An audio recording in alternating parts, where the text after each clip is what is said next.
vous qui tombez sur cette vidéo. J'espère que vous allez toutes et tous bien, que vous avez passé un très bon week-end.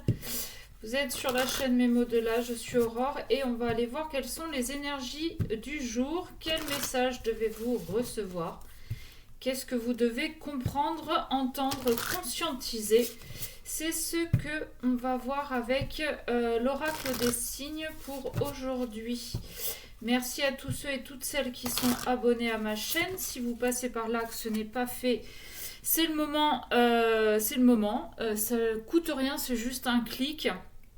Merci pour vos j'aime, merci pour vos commentaires. Merci tout simplement de votre présence. Continuez, partagez. Soyez de plus en plus nombreux. Moi, ça me conforte dans l'idée de continuer à vous faire passer les messages. Je ne sais pas pourquoi j'ai décidé de regarder cette carte et on nous parle de mort, de deuil, de transformation, de fin de cycle, de remise en question, d'introspection. Est-ce que vous êtes dans cette phase-là en ce moment? Bon, on va aller voir. Alors, qu'est-ce qu'on a? On a le destin, on a la force, la vitalité. On a... Les choses n'arrivent pas par hasard. Il n'y a pas de hasard dans la vie. Tout est déjà prédestiné. Tout dépend après des choix que vous faites dans la matière, mais il y a des choses qui sont écrites. Les rencontres, c'est ce qu'on appelle des contrats d'âme. Avant de vous incarner, il y a plusieurs âmes qui ont décidé d'intervenir dans votre vie pour telle ou telle raison. Donc là, on nous parle certainement d'une rencontre que vous avez fait ou que vous allez faire qui est destinée à vous faire travailler certaines choses, à vous faire comprendre certaines choses. On a quelqu'un qui va vous aider à avoir un déclic, à mettre le doigt sur quelque chose qui vous turlupine depuis un petit moment. Ok, c'est plutôt pas mal pour commencer. Alors, qu'est-ce qu'on peut avoir, s'il vous plaît, ce matin?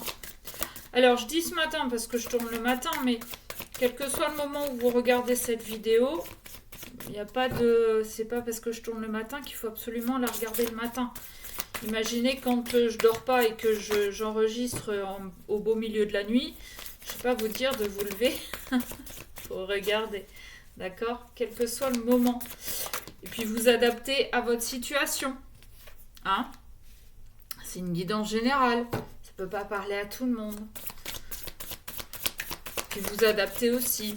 Il, elle, il. Moi, ça m'est égal. Ok. J'ai l'impression qu'il y en a qui... Oula. Il y en a... Ah ouais, bah oui.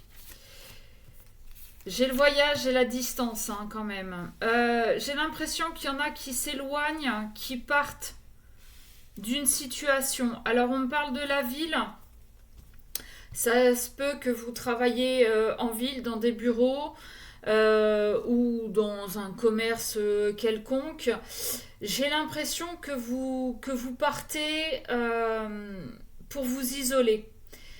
Parce qu'il y a eu quelque chose qui vous a fait extrêmement mal, qui vous a déçu, quelqu'un en qui vous aviez confiance, qui vous a un peu planté un couteau dans le dos.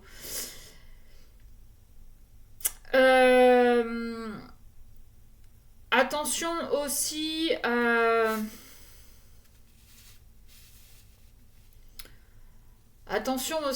aux accidents corporels sur la route, en plein centre-ville, ça se peut.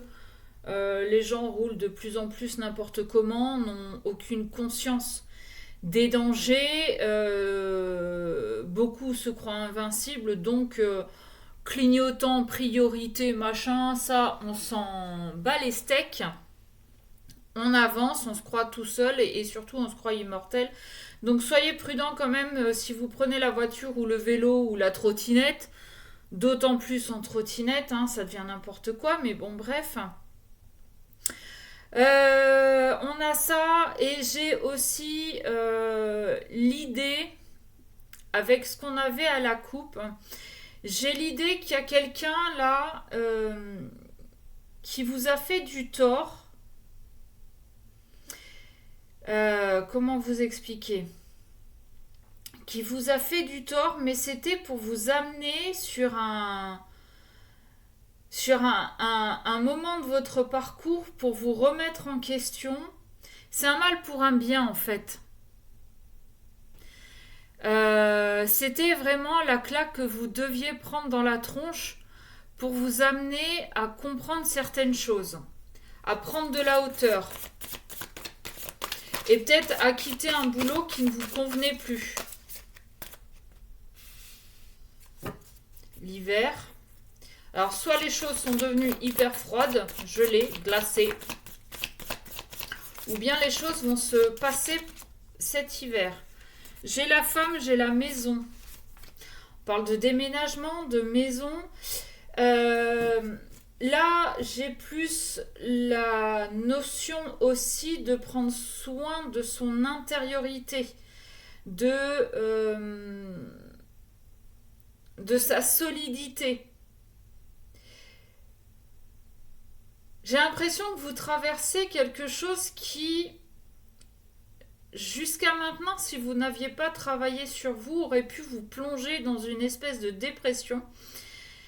Et là, vous arrivez à prendre le recul nécessaire justement pour ne pas tomber si bas, pour faire ce qu'il faut pour vous éloigner de cette situation, pour en partir et pour rebâtir quelque chose de plus solide ailleurs.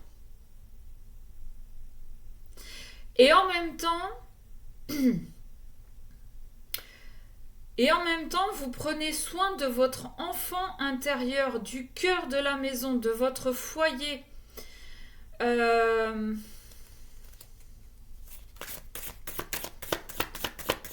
qu'est-ce qu'on peut avoir d'autre, s'il vous plaît?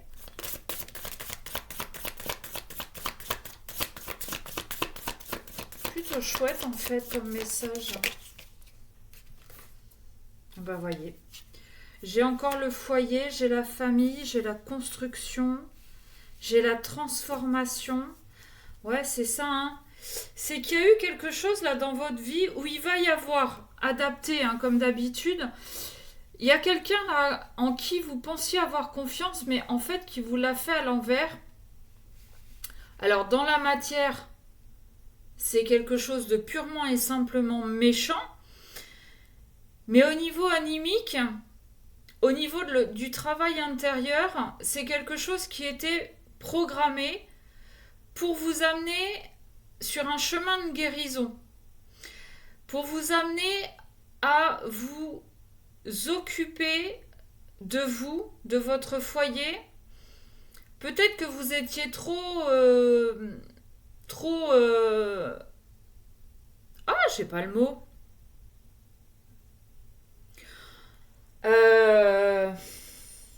Ah bah merde, credi, c'est demain. Vous étiez trop sur le travail, trop sur les amis, trop sur l'extérieur, et que vous ne vous occupiez pas de votre intérieur. Donc, de votre enfant intérieur, mais aussi de votre famille, de votre mari, de vos enfants. Vous étiez... vous étiez vraiment éparpillé ailleurs. Et là, en fait, cette trahison vous pousse à partir de là où il y a énormément de foule qui est très énergivore pour vous, qui vous prend beaucoup de temps.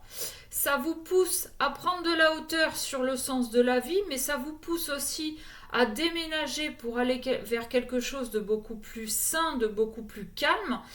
Et ça vous permet surtout de vous recentrer à l'intérieur de la maison, à l'intérieur de vous.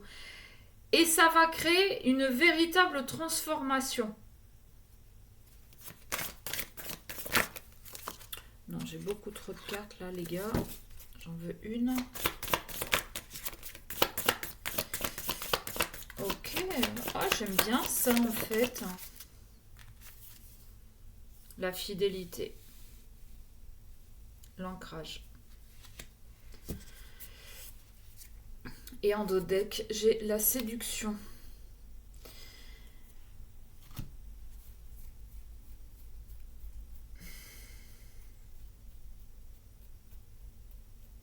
Alors, il est possible qu'il y ait quelqu'un là qui ait essayé de foutre le bordel dans votre famille, dans votre couple. C'est peut-être ça aussi. On a peut-être... Alors,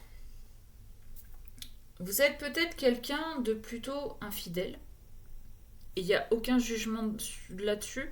J'ai pas été la plus le modèle de fidélité jusqu'à il y a quelques années.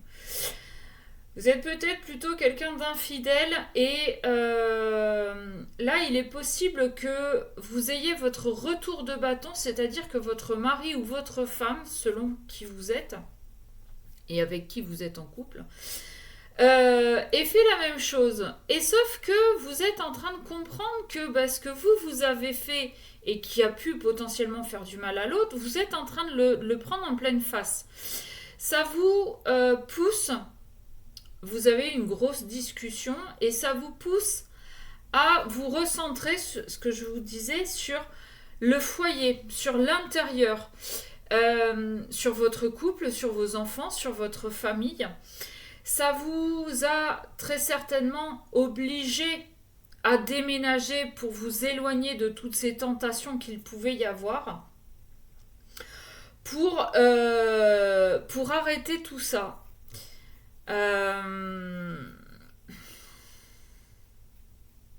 Ouais. C'est un peu particulier comme message, mais en même temps, pourquoi pas. Aujourd'hui, on est dans un monde où la séduction, ça va tellement vite et on peut tellement se laisser aller facilement que pour certains, on est en train d'essayer de vous remettre sur le droit chemin en vous disant, voilà, tu t'es engagé dans un couple, tu t'es marié, tu as fondé une famille. Si c'était pour aller butiner à droite à gauche, quel est l'intérêt ?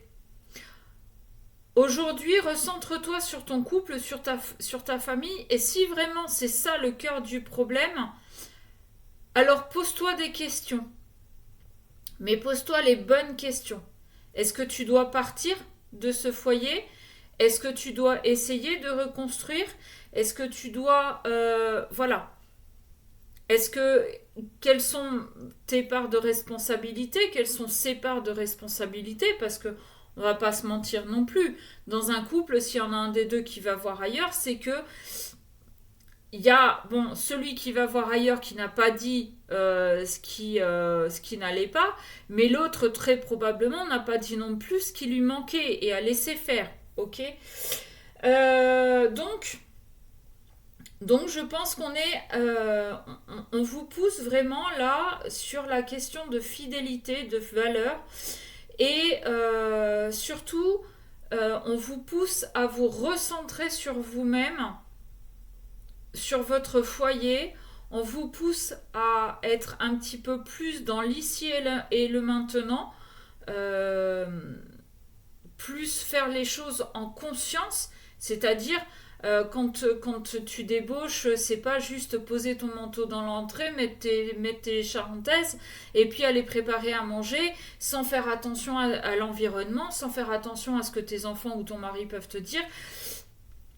C'est vraiment être là en conscience. C'est ok, je pose mon manteau, je suis chez moi.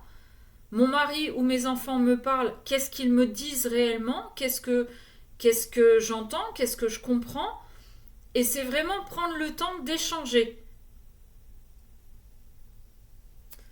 Voilà. Encore une fois, ce n'est que mon interprétation.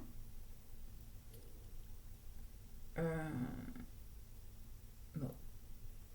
C'est plutôt chouette. Moi, j'aime bien. D'ailleurs, je vais m'arrêter là.